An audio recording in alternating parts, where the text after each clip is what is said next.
I knew Sir Lawrence's every smallest gesture, each note and inflection of his performance. He was nothing if not minutely consistent. And all I can say is that 3 times that afternoon I experienced the quite unexpected sensation of something very like what the ghost describes might happen to each particular hair on Hamlet's head, happening to those on mine.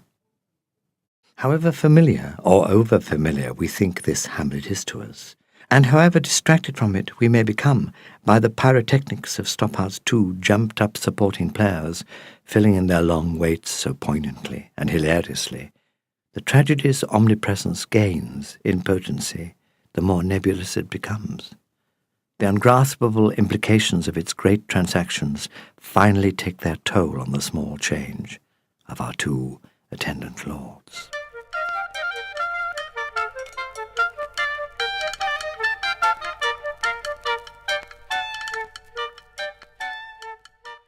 Julia, my soul, but one moment. I hear her sobbing. 'Sdeath, what a brute I am to use her thus.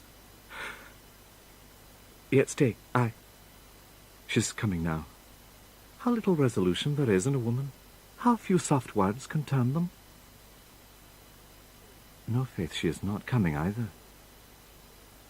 Why, Julia, my love, say that you forgive me.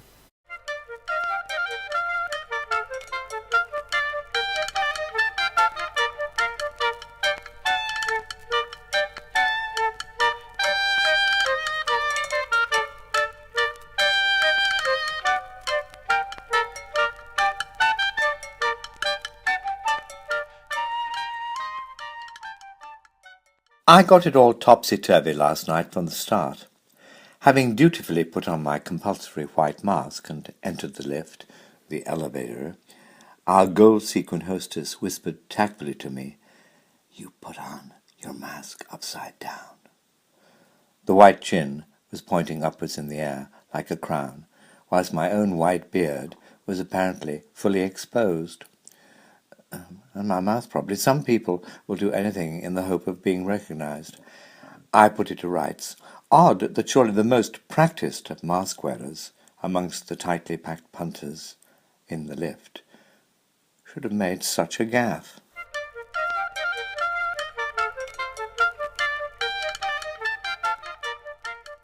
I'll remember those horses for years, and their shadowy skilled puppeteers. Tears for a horse, par for the course, each turn of a head and twitch of those ears. Be it ever so humble, there's no place like home, no place, turfed out and alone. This was the theme in the shed. Of studios, sheds, there's a generous spread. We've pleasures and palaces where we may roam. The shortage is chronic of what is called home.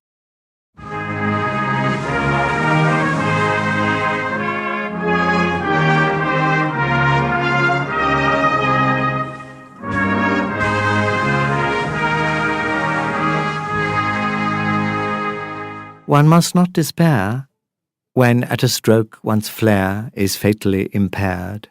So Claire was there to help me make redress, to assess me, address me. A strange affair that Claire should be taking time, teasing back gesture to this stricken mime. Youth training an old hand that once drew lines so fine. Handwritten haiku. Brain to halting hand. Repair the neural pathway. Let the clown dance down.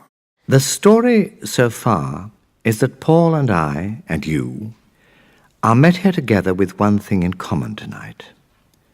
Whatever our disparate histories, our cue is now and the same. There's a chance we're in the same plight. We're in the same room and breathing the self-same air, embarking just now on a quest we'll take together. Hey-ho, the wind and the rain, and we will share the sun if it shines, or a desperate change in the weather. Your story and mine, up to now, we can't leave behind. Our lives are our anchors, even as we embark. But magic might float the weight of ourselves to find horizons bright and currents both deep and dark. To return safe to harbour betimes must be our aim. At anchor again, but let's hope not quite the same.